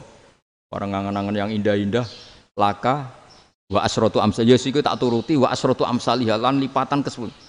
Jawabe wong lanang ya lucu. Atas tazi ubi wa anta rabbul alamin. Jenengan pangeran kok ngenyekan. Maksudnya wis karuan aku ora pantes. Terus jare pangeran, la astazi ubika walakinni alama asya'u qadir. Aku gak ngenyek kowe, pancen aku pangeran. Nuruti kowe iku iso. Jadi Allah sendiri ketika dengan madzahirul jamal itu malaikat ya ono sing wani bantah. Masyhur itu kan malaikat sing bantah pangeran atas alufia mayufsidu fiha wasfikut. Karena Allah dengan madzahirul jamal. Yang paling masyhur Nabi Musa. Nabi Musa itu ketika Nabi Mi'raj. Nabi Mi'raj itu beliau kira-kira di langit keempat lah yang masyhur atau kelima. Ngelangkai. Nabi Musa menangis, ya Robbi ini apa-apaan? Orang sing ja'a ba'di kemudian melangkai makom saya ini apa-apaan? Jadi Nabi Muhammad kan apapun hebatnya kan junior. Kok melangkai makom saya ini apa-apaan? Enggak fair.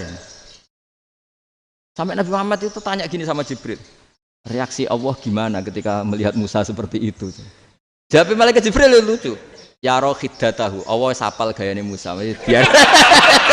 Jadi lucu. Ya dibiarin aja sama Allah.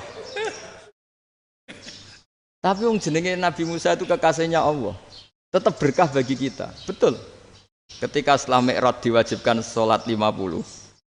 Gentenan Nabi Musa kelihatan nabinya. Sebenarnya Nabi Musa itu sebetulnya loh, enggak nguntungkan kita sebetulnya. Tapi yang nguntungkan. Sebenarnya enggak niat nguntungkan kita, tapi nguntungkan. Nabi Ibrahim kan di langit ke-6, keren lah. Konti jong ketemu Allah ngeten-ngeten kan sholat 50. Karena Nabi Ibrahim terkenal Nabi baik enggak bantah. Bareng Nabi Musa. Kenapa diceluk pangeran? Kula kan salat ping 50. Inna ummataka la tutiku dalik. Wah, gak kuat umatmu. Serai-rai gak umatmu ora ngarah kuat 50 rakaat. Tapi sebenarnya Nabi Musa itu niatnya bukan membela kita. Fa inna ummati la umatku sing gagah-gagah ra iso meneh umat. Berarti sebetulnya ya itu masih pakai gengsinya sebetulnya. Wis ngono-ngono lah sementing kita untung. Sebetulnya dia itu enggak terima wong umat saya aja yang lebih kuat. Enggak kuat apalagi umatmu. Dan terus sebutin irji ila rabbika fas'alhu takhfif. Itu berarti Allah dengan madzahirul jamal. Sudahlah, datang ke Allah minta keringanan. Allah itu baik. Minta, ambek Allah ya diringanan mau 5 tok, jadi cek 45. Balik Nabi Musa, piro 45, cek ra kuat umat. Wong umatku ra kuat, jadi sebenarnya dia bilang umatku ra kuat. Lho cara Nabi Muhammad model wong Malang, yo beda umatku mbek umatmu. Ribet kan? Beda. Lho Nabi Muhammad kan enggak seperti itu kan? Enggak punya akhlak Malang kan? Akhlak. Maksudnya akhlaknya mujur itu, enggak akhlak yang baik gitu. Ya, akhlak yang mujur bukan yang Malang gitu. Jadi Nabi ya manut. Tinggal 40 kan, dikurangi lagi 35 sampai 9 kali kan? Masyhur itu. Ya kan kalau dikurangi 55 kan berarti turun naik kan? 9 kali. Itu setelah 5 itu Nabi Musa aja usul, masih ragu. Itu cara Nabi munggah nentek. Ini entek ya. Terus iya ada tuntas betul. Sebebas. Terus munggah ado-ado lha opo? Ngapain itu? Akhirnya Nabi Muhammad sudah sampun ya kalimah Allah, saya ini malu sama Allah Musa. Sudah 9 kali dan diturutin terus. Jadi Allah kalau dengan madzahirul jamal itu Nabi Musa biasa nego sama Allah. Tapi ketika Allah dengan madzahirul jalal itu Nabi Musa enggak berani. Yaitu di hadis syafa'ah. Hadis syafa'ah ketika manusia datang ke Nabi Adam, ya'tuna Adam. Ya Adam anta abul basar ngene isfa'li ana inda rabbik. Kamu saya minta mensafaati kita. Nabi Musa, Nabi Adam inna rabbi qad ghadibal yawma ghadaban lam yaghdab qablahu mislah wa la yaghdab ba'dahu mislah. Ini Allah sedang murka besar dan tidak akan murka seperti ini lagi. Sudah saya tidak berani, nafsi. Nabi Ibrahim enggak, termasuk Nabi Musa ketika itu ya enggak berani. Karena Allah dengan madzahirul jalal. Itu Nabi Musa enggak berani. Sudah saya sendiri itu pernah salah. Yaitu saya membunuh seseorang yang enggak disuruh oleh Allah membunuh itu. Yang pas jotosi orang Kipti. Akhirnya datang ke Nabi Muhammad. Pas ke Nabi Muhammad, Allah dengan madzahirul jamal. Apa? Dengan madzahirul jamal. Sampai Kanjeng Nabi ngendikan, analah, saya akan memintakan syafaat kalian. Terus fa ahmadu rabbi bima hamida allamaniha rabbi. Saya muji Allah dengan pujian-pujian yang orang lain tidak tahu, hanya saya yang diajari, kata Rasulullah. Ya, di sini menurut banyak ulama, termasuk kitab yang saya baca, kenapa Muhammad sebagian namanya Ahmadu? Itu dari af'al tafdil, fa Muhammadun Ahmadu min ghairihi. Muhammad Rasulullah itu kalau muji Allah di atas cara mujinya Nabi yang lain. Jadi Ahmadu bukan dari fi'il mudhari' lil mutakallim tapi dari af'al apa? Tafdil. Fa Muhammadun Ahmadu min ghairihi. bahwa Kanjeng Nabi Muhammad Shallallahu Alaihi Wasallam itu cara mujinya Allah di atas pujian para nabi. Makanya di sini Sayyid Ali Zainal Abidin kalau muji hamdal hamidin wa fauqa hamdil hamidin. Jadi pujian saya ini di atas rata-rata cara mereka apa? Memuji. Yaitu sirinya apa? Nabi itu tahu bahwa akhirat itu tidak bisa batasi Allah. Kamu tidak bisa nyemprit Allah. Allah, ini akhirat loh. Amal sudah tidak manfaat. Ingat itu. Tidak bisa seperti itu. Allah itu nggak bisa tunduk sama konstitusi yang bernama akhirat. Artinya Allah meskipun di akhirat tetap duwe hak yaf'alu ma yasa atau yaf'alu ma yurid. Nggak bisa kamu terus wah ini akhirat amal ra iso dikirim wong mati, amal ra iso dikirim. Wong pangeran kok mbok atur. Kalau kita yang mengirimkan nggak bisa, tapi kalau Allah tetap bisa. Makanya ada kiai mengatakan kodok qadar ora iso dirubah, itu kamu. Makanya ada seorang kiai ditanya, kodok qadar ora iso dirubah sekali dicatat selesai. Jadi kiai tadi, tapi nak Allah iso. Dalile apa ya huwa ma yasha wa yusbit. Nak Allah ya iso, sing ra iso kan kita. Nah, Nabi itu tahu betul meskipun akhirat itu Allah masih bisa dinego saking baiknya. Akhirnya Nabi sujud, masyhur itu terus, ya Muhammad irfa' ra'sak wasal tuqa wasatu safa. Semat sirahmu angkat. Kowe apa tak turuti. Semenjak itu Nabi minta apa? Syafa. Artinya apa? Ketika Nabi lain berpikir bahwa akhirat ini membatasi amal karena sudah Nabi tahu betul kalau Allah tetap Allah yang enggak terbatas kekuasaannya, enggak terbatas rahmatnya juga saat di akhir. Makanya disebut fa Muhammadun Ahmadu min ghairihi. Makanya wa mubasysyiran bi rasuli ya'ti mim ba'di ismuhu Ahmad. Jadi makanya terus banyak GNU sing macam-macam lah. Ono sing potongane wedi terus hati-hati. Niku berarti makome Madzahirul Jalal. Ono sing amen guyon nek makome Madzahirul Jamal. Ono sing ra jelas ngene iki, sing ra jelas. Nak guyu buanter kok nak nangis kok buanter. Jebule urusan utang. Lah ini sudah yang udah. Jadi makanya yang rileks saja. Sebenarnya agama ini santai, rileks karena agama ini harus bifarohin wasururin. Enggak boleh agama ini dibawa dengan kekerasan, dengan antisosial. Karena agama ini harus kul bi fadlillah bi rahmati fa bidzalika falyafrah, harus senang, harus rileks. Makanya saya jadi kiai itu senang takutnya gini. Sekali saya tidak senang jadi presiden buruk. Ternyata jadi wong alim ra enak, itu contohnya. Sampeyan merengut terus uripe susah, nanti orang tidak berani jadi orang alim. Makanya saya buktikan bahwa saya lebih bahagia dibanding rektor. Nanti orang ingin jadi rektor semua, nggak ingin jadi orang alim. Saya pernah ketemu sekian rektor di Jogja tanya, Gus, kenapa jenengan bela-belain pesantren sampai segitu? Kan keren kampus NU, sekarang ada Unisma, ada NU Jogja, ada NU Jepara gini. Tak bilangin gini, sampai rektornya itu istighfar. Saya bilangin gini, ini sekaligus tak kasih tahu ini rektor Unisma ini. Tak bilangin gini, andai kan tidak ada kiai kayak saya itu Islam bisa tutup. Kok bisa Gus? Misalnya ada perempuan haid faqal adat. Itu kalau untuk tahu hukumnya haid daftar dulu ke Unisma. Daftar dulu kan? Setelah daftar nunggu pelajaran haid. Baru tahu haid setelah 3 tahun dari masalahnya. Gitu. Tapi baru kayak kiai ketemu saya di jalan, Gus anak kula nu haid ngeten-ngeten mboten normal hukumnya piye? Oh hukumnya ngene dibalekno ning adat. Ora usah registrasi, ora usah daftar. Jadi ya harus ada istighfarnya lah. Unisma juga harus istighfar, semuanya harus istighfar. Karena ada sisi yang nggak mewakili kebutuhan Islam. Tapi saya sebagai kiai juga istighfar. Karena fakta hukum mengatakan yang boleh jadi KUA yang jabat, yang boleh kemenak yang punya gelar. Dan ini yang mengawal Islam secara undang-undang karena mereka yang bikin. Nah, karena kiai tidak punya gelar tidak bisa jabat di situ. Saya juga istighfar. Jadi tidak sampai entok yang istighfar. Karena yang kebutuhan ini terwakili yang punya gelar. Tapi yang punya gelar juga harus istighfar tadi. Mosok kepen roh hukum haid dengan ini kuliah se. Ngentek itu aja nanti nunggu guru yang pas mata pelajaran itu. Terus kapan dekne salate wong jawabannya belum ketemu.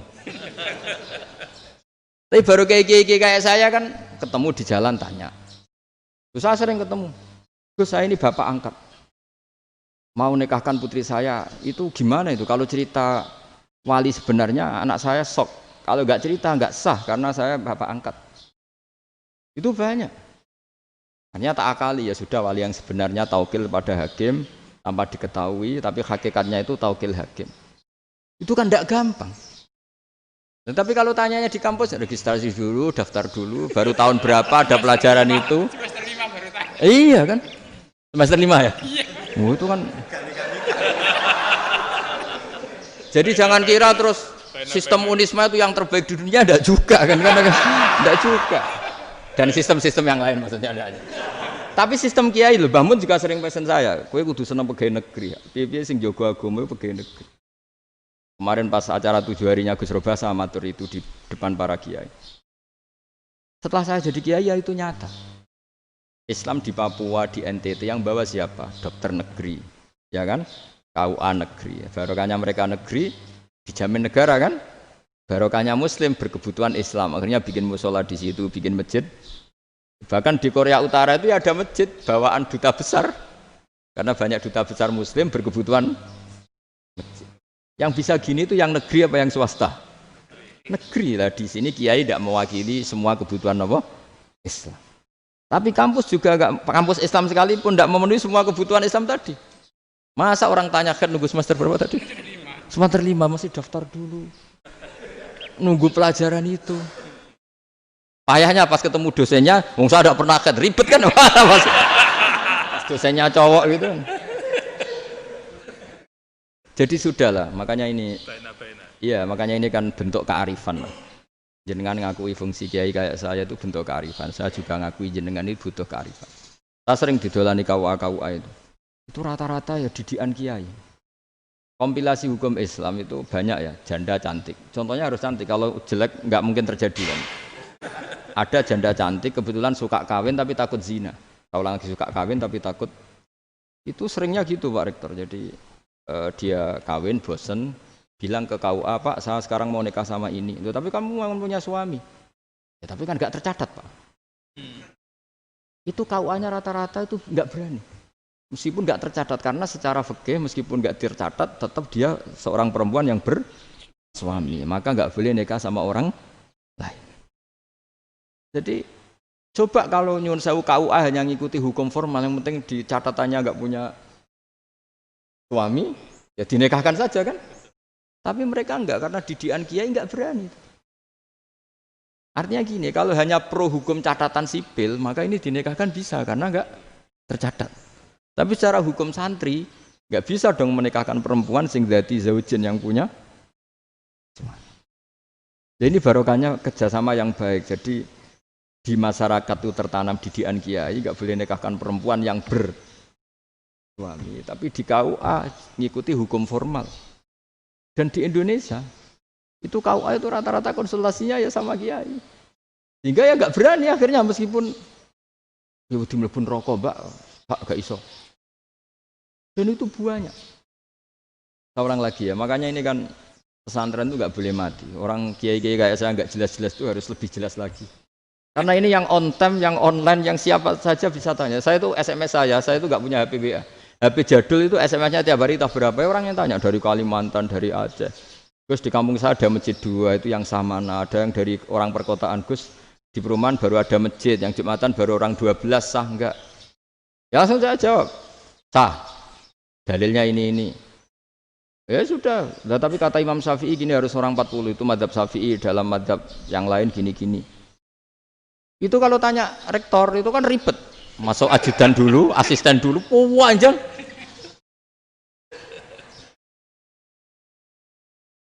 Wah itu kan ribet kan? Manggil dosen dekan VAI dipanggil, dekan VAI nggak mau langsung jawab, cari dosen yang nekuni itu. Usul fikih saya nakuni itu baru seminar, nunggu dulu Mbak ini orangnya baru panjang ya. Bisa tutup Islam kalau kesuwen. Coba kalau tanya kiai kan enggak ketemu di jalan. Dulu Mbah Zubair kata Mbah Mun. Saya termasuk santri yang diapresiasi Mbah Mun. Dhisik Mbah Zubair ya ngono, anak nong takok pesuwan gak oleh. Gak takok ning kene. Saya biasa ditanya orang ngadeg-adegan. Ya alhamdulillah ilmunya cukup, kalau enggak cukup ya kok sik. Jadi sebetulnya orang sopan itu ya agak-agak ada yang ditutupi sebetulnya. Mboten prayogi teng dalan nginjang mawon matur. Ya sebetulnya ya Ya sebenarnya memang ilmunya agak cukup gitu. Tapi itu sebenarnya secara fikih itu haram, menunda itu haram. Yo haram tuh, coba bayangkan ya, kalau tanyanya sekarang, Gus saya ini sudah keluar darah 1 bulan penuh, padahal normalnya hanya 6 hari. Saya nanti sholat enggak? Kalau nginjang mawon dugi kula, berarti kan hari ini belum ada keputusan. Sholat apa enggak kan? Tapi karena modus tadi, boten prayogi nggih ngendikan ngoteng-teng dalan nginjang tegen kula. Itu kemungkinannya 2, sopan atau goblok itu saja. Kayaknya kalau sopan enggak lah. Kayaknya enggak lah kata saya. Karena secara fikih itu jelas haram. Bagaimana mungkin sesuatu yang harus dipraktekkan nanti duhur dijawab besok? Berarti duhur, asar sampai subuh belum ada. Ada jawaban. Berarti enggak ada sholat kan? Makanya dibutuhkan orang-orang alim yang kultural seperti ini. Dan NU menghormati kultural. Mbah Mun juga sangat menghormati Islam formal karena tadi produk-produk formal itu bisa dilembagakan oleh negara dan itu kita ikut untung gitu. Makanya Mbah Mun kalau punya tamu KUA, punya tamu polisi sampai pejabat itu. Kenapa saya contohkan KUA? Supaya jangan kira seperti pendapat orang-orang hasud, wah mesti aja disolani presiden seneng, menteri seneng. Enggak juga, sebenarnya semua kiai itu mulai KUA sampai polisi, polsek, polres itu seneng semua karena sama-sama diajak mengawal bangsa ini, diajak mengayomi semua masyarakat. Tapi kadang-kadang masyarakat ngeritiknya, jenenge kiai disolani menteri ya seneng presiden. Padahal yang sowan kiai itu ya mulai KUA, Kapolsek, kepala desa, RT, Mudin. Itu Mudin kalau tanya ya lucu-lucu. Gus kalau nate nyembelih pitik kemanian, pitike go gede man. Akhirnya Gus ngerti nak kemanian langsung tak sebelah meneh. Terusane ku sah ta ora. Ribet. Ya tak jawab, lah pitike masih ku jek urip ta ora? Cek urip Gus, wis sah cara madzhab Malik kerja urip. Karena itu ada perdebatan antara madzhab Malik dan madzhab Syafi'i. Nah, cara Imam Syafi'i itu agak ketat. Hewan yang punya kehidupan sudah mutharibah, misalnya ayam jago, contohnya harus jago, karena kalau ayam kecil diikhlaskan haram. Jadi, yang cilik wae kan gitu. Fikih itu ya, fikihnya orang Indonesia itu pecundang. Kalau ayam kecil enggak ditanyakan, mate ra wis. Kalau jago ditabrak truk kejet-kejet. Andai kan nggak disembelih pun mesti mati. Itu cara madzhab Syafi'i itu haram. Karena penyembelihan ini tidak menjadi penyebab kematian, tapi memang karena kecelakaan tadi. Cara madzhab Imam Malik enggak. Andai kan nggak disembelih, matinya kan 2 menit lagi atau 1 menit lagi. Andai kan nggak disembelih. Berarti mati sekarang itu bawaan peso apa bawaan kecelakaan? Ya sudah halal gitu caranya. Nah akhirnya ya saya bilang ya sudahlah kita semuanya mati. Jadi cara debat, cara Imam Syafi'i enggak, cara berpikir itu sudah tidak kehidupan yang normal. Yang dimana-mana penyembelihan itu mematikan yang hidup normal. Jadi agak ketat. Jika dalam contoh kemanian, kalau dalam bahasa Jawa nyembelih agak sempurna terus pesonya jatuh atau apa itu, kalau pakai madzhab Syafi'i agak kesulitan. Jadi kalau madzhab Malik asal diselesaikan secara fauron dan juga sebagian madzhab Syafi'i itu halal. Nah orang mesti tanya gitu, Gus, wedhusku tabrak truk, man Gus kejet-kejet. Nak pitik cilik ra ditakok. Makanya termasuk kritiknya Mbah Mun, tapi ini madzhabnya Mbah Mun ya. Kamu boleh ikut boleh ndak karena ini urusan ndak penting. Dewe wong-wong lucu, nak ditakoki yuyu muni haram mergo amfibi. Yuyu ngerti sampean? Tapi nak ditakoki kepiting muni halal. Mergo nak yuyu haram gak eman, nak kepiting eman. Padahal alasannya coba, kenapa yuyu haram? Karena amfibi kan, bisa di air. Pertanyaannya, kepiting seperti itu enggak? Nah, tapi kepiting kalau haram kan eman. Karena besar kan, kalau yuyu silahkan haram kan gitu. Artinya apa? Fikih kita ya agak-agak pecundang gitu, agak-agak pertimbangan. Iya, ini lucu kan? Kualitatif. Coba alasannya yuyu haram karena apa? Amfibi kan? Hidup 2 alam. Pertanyaannya kepiting seperti itu enggak? Iya, kenapa? Kalau orang tanya, yuyu haram apa halal? Rata-rata jawab haram. Tapi kalau kepiting mulai khilaf. Duh, mestinya kan sama kan? Nah itu karena unsur imannya. Iya tadi. Saya juga sering melihat tonggo-tonggo itu. Ayam cuwilik sakmene ketabrak truk, enggak ada yang tanya. Tapi saya pernah jalan-jalan di Narukan sini, ono jago ketabrak, sing duwe langsung marani kula pas saya naik motor. Gus ini halal apa haram? Nak langsung kula sebelah halal apa haram? Wis kanggo kowe halal ya halal. Karena saya tahu tak jawab haram mesti kecewa itu. Aduh, akhirnya kiai ini beratnya kan. Ya akhirnya ya saya setelah itu mate Imam Syafi'i ngapunten umat kula nu rahasia madzhab jenengan tuh ndak siap. Untuk mazhab ini tidak sama. Iya kan akhirnya pakai madzhabnya Imam Malik tadi.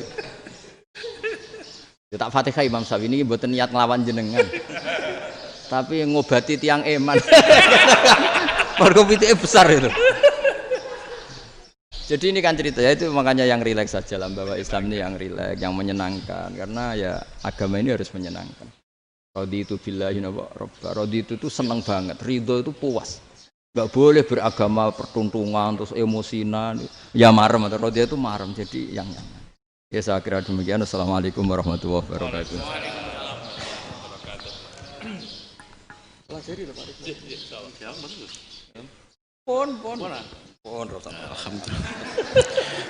Satu aja yang di sini benar. Oh, satu aja. Nggih.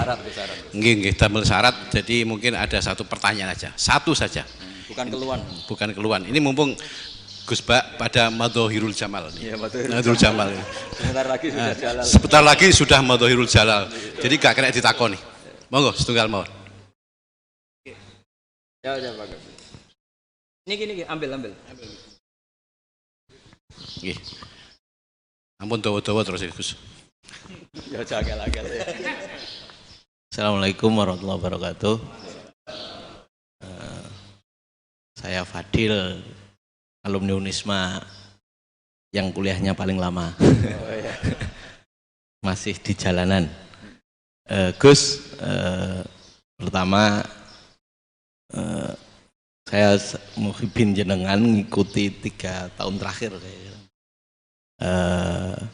Sepertinya ketika Mbah Hasyim Asy'ari hadir di tahun 1900-an sampai mendirikan itu kok suasananya sama seperti Gus Baha hadir di tengah-tengah situasi genting Indonesia ini. Saya kira yang memunculkan nama Gus Baha di banyak media online yang saya amati itu malah awalnya dari kelompok bukan kita gitu. Dan itu kami melihat bahwa apakah nanti 1926 dan 2026 satu abad NU, saya kok termasuk orang yang punya semacam harapan gitu Gus Baha bisa ya mungkin kalau beliau Mbah Hasyim Rois Akbar, sekarang Rois Am, nanti ada istilah baru lah, tengah-tengah antara Rois Am dan Rois Akbar. Karena setiap satu abad harus ada mujadid dan kami berharap. Enggak, kamu aja tak angkat. Itu yang pertama, artinya mohon maaf Gus. Yang kedua soal saya termasuk orang yang cukup iskal dengan peristiwa Nabi, kalau banyak disebutkan itu kisah Nabi Khidir Khodir yang dari 3 cerita itu hanya satu cerita yang saya masih agak bingung soal di situ anak kecil itu pakai kalimat, kalau di Al-Quran itu pakai kotala, jadi pakai anak kecil itu dibunuh seperti itu. Jadi ada istilah yang apakah memang saat itu ada syariat yang membolehkan atau memang ada sesuatu yang secara dari Allah Subhanahu wa taala memang itu dibolehkan untuk Nabi Khidir. Jadi di antara semua cerita itu saya yang agak iskal yang itu. Kalau yang kisah soal membocorkan itu mungkin masih bisa masuk ya, tetapi apakah sudah ada ilmu psikologi yang sangat tinggi sehingga kalau ada anak-anak yang idiot itu atau apapun istilahnya yang sekarang itu boleh dilakukan tindakan begitu gitu. Nah ini saya lebih provokatif dari Pak Rektor biasanya. Nggak, artinya mohon maaf karena pemahaman saya ada dua pendekatan ilmu yang masuk, satu seperti Nabi Musa, yang satunya seperti Nabi Khidir. Mudah-mudahan ada sedikit penjelasan. Siap Gus, terima kasih. Dan yang terakhir mudah-mudahan karena Indonesia situasi terakhir saya kira kita ketahui lagi pandemi seperti ini Gus, jadi saya juga ingin pendapat Gus Baha, apakah ini situasi pandemi corona itu Allah sedang madhohirul jamal atau madhohirul jalal? Terima kasih. Assalamualaikum warahmatullahi wabarakatuh. Assalamualaikum warahmatullahi wabarakatuh. Monggo langsung mawon Gus. Ini provokatif ini kayak. Loh di situ aja kamu tanya kok terus mirip. Siapa Fadil ya? Dari peternakan ya? Tapi mau ngomong tafsir itu. Nah, mulai kacau peternakan ngomong tafsir ini mulai kacau. Nah ini ada yang hafal Quran ngaco, paling enggak setengah hafal. Enggak yang dari Unisma.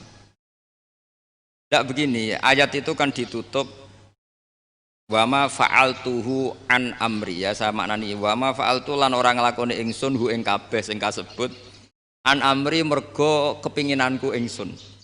Jadi saya melakukan itu semua bukan karep saya sendiri. Jadi Khadir sendiri itu kamu untung enggak nekuni tafsir. Kalau nekuni tafsir yang kamu soal bukan Nabi Khidir, karena Nabi Khidir itu hanya satu orang. Yang kamu soal harusnya Israel. Itu ndak rektor, ndak kiai besar, ndak siapa saja dihabisin itu. Kenapa Israel tidak kamu tegur? Gimana hukumnya qatlul mukmin? Kenapa Israel tidak kamu masukkan ayat wa may yaqtul mu'minam muta'ammidan fajazauhu jahannamu khalidan fiha. Ingat ya Israel. Iya kan? Nah, Israel melakukan pembunuhan itu, kadang yang dipateni nyuwun sewu orang soleh betul. Tapi wae kabundut ya itu Israel juga tidak atas pilihannya, tapi karena perintah. Nah, Khadir itu bukan nabi syariat, kira-kira mirip kayak Israel, karena beliau bukan nabi syariat. Jadi ini agak aneh, ini kan orang nekuni tafsir kayak saya sampai berjilid-jilid kitab. Nah, kemarin mata saya agak sakit karena saya nangis itu sudah 2 hari. Bukan mikir sampean, tapi mikir ilmu ini harus ada yang mempertahankan. Karena apa ya, nekuni ilmu itu kan ribet. Kalau yang nekuni ilmu terus dosen terus rektor itu ya agak ada fasilitasnya. Kalau nekuni ilmu kiai itu naruh keramat kan taqabbala wa minna minkum taqabbal ya karim. Iya, tapi saya alhamdulillah keramat, jadi ya tetap hidup itu. Kita ulang lagi ya. Harusnya Mas Fadil itu kalau nekuni itu yang disoal tuh Nabi Khidir. Nabi siapa? Apa malaikat siapa? Israel. Karena itu korbannya lebih banyak. Pertanyaannya, Israel kena enggak oleh aturan ayat wa may yaqtul mu'minam muta'ammidan fajazahu? Kan enggak. Karena semua itu wa ma fa'altuhu an amri. Saya lakukan ini. Mungkin ngaji kamu enggak khatam sih, mau delok fakotalah itu. Itu Nabi Khidir pasti tersinggung, enggak baca belakangnya itu. Ya karena jurusan peternakan itu. Atau salah gurunya yang ngajar. Daripada nyalakan satu orang mendingan 2 ya. Jadi kalau ngaji itu khatam, sehingga ngerti ayat itu kan ditutup wa ma fa'altuhu an amri. Nah, menurut Ibnu Hajar Al-Asqalani yang nyarai Bukhari, dan ketika itu cerita tafsir ayat itu, wa hadza dalilun ala anna Musa afdhalu minal Khadir. Justru ayat-ayat itu menunjukkan Musa itu lebih utama ketimbang Nabi Khidir, karena Nabi Khidir monoton melakukan apa saja yang diperintahkan Allah, sementara Musa tetap dengan gugatan syariatnya.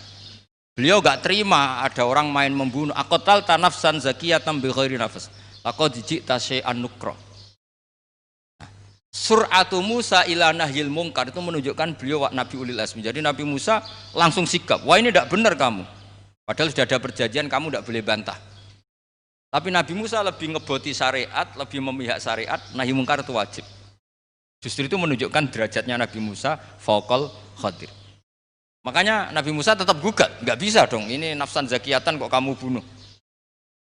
Maka itu jadi ilmu. Nabi Khidir pada akhirnya nyuwun sewu ya tidak bisa jawab. Makanya beliau menutup wa ma fa'altuhu an amri. Sebenarnya saya sendiri itu ya tidak punya alasan. Jadi kalau Israel kamu tanya, ini gimana ini wong melarat mulai cilik, meh sugih mbok pateni. Mbok yo baro ben sempat sugih itu. Ini kuliah paling lama urung sempat urip penak. Nah itu kan mbok yo mateni wong kira-kira lah nek wis sempat mapan sempat. Lu andai kan Israel pakai aturan syariat kan mateni orang kan ya dikira-kira lah. Jadi itu tidak ada hubungannya tadi dengan ilmu yang kamu katakan urusan psikologi anak itu tetap semuanya haram dibunuh, nggak boleh. Ya jadi tetap makanya ini pentingnya ngaji khatam itu tadi. Jadi pada akhirnya Nabi Khidir itu ada punya alasan hanya ngendikan wa ma fa'altuhu an amri. Pada akhirnya yang paling pokok yaitu semua ini saya lakukan saya sendiri itu tidak tahu karena perintah. Jadi untung kamu gak nyoal Nabi Israel. Kalau nyoal diincem ribet kan. Ini orang tadi pas seminar Gus Bak ngeritik saya. Wah. Jadi itu pinter kamu. Yang kamu soal Nabi Khidir. Jadi enggak itu. Ya kalau nyoal Israel resiko tinggi itu, resiko tinggi. Tapi yang jelas gitu ya. Makanya tradisi pesantren seperti ini harus terus karena yang punya tradisi khatam. Itu kalau ngaji kitab tidak khatam itu tersiksa karena tadi kadang-kadang yang depan-depan itu tidak jawabannya di belakang ya tadi wa ma fa'altuhu an amri. Dari kata wilu malam tasti alaihi sobro. Jadi ya sudah kira-kira seperti itu. Wajar kamu tidak sabar, wajar kamu tidak itu memang saya sendiri sebenarnya nggak paham itu. Jadi ya, cara bahasa Jawa deh wajar saya musakira paham. Jadi aku deweku ya paham. Aku ya mau ngelakoni gitu. Jadi sebetulnya sama-sama ada itu kan. Di sini wa ma fa'altuhu an amri. Sudah ya? Ya, sudah. Sudah ya? Nggak perlu dijawab katanya beliau. Baik Bapak Ibu semuanya yang saya hormati. Dan saya tidak harus menyimpulkan. Karena kalau menyimpulkan malah itu menduguri ulama kan gitu. Itu enggak tawadhu lagi malah itu. Khawatir kualat. Baiklah mungkin hanya kita tutup dengan berdoa yang dipimpin oleh Gus Bah. Nggih mboten napa-napa dan setelah itu nanti kita foto bersama ngoten.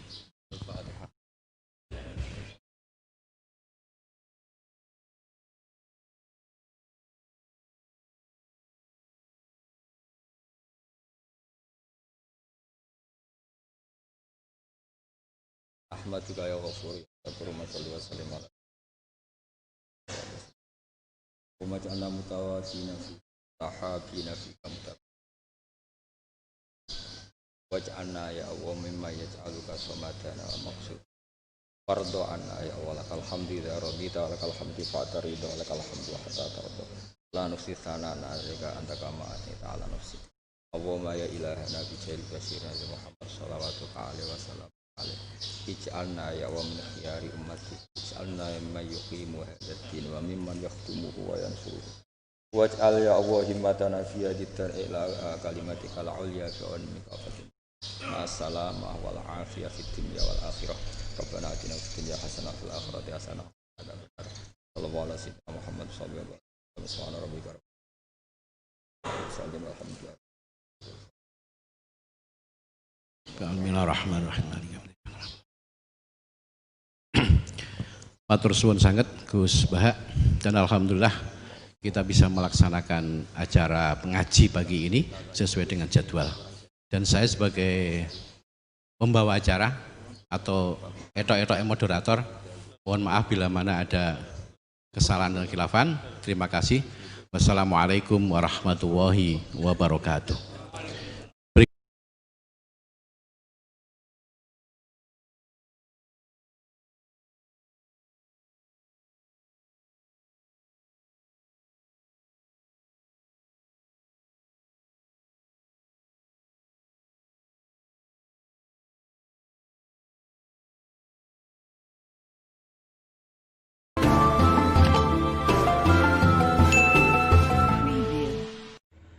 Agar terus mendapatkan pemberitahuan video baru, silakan subscribe dan aktifkan tombol lonceng.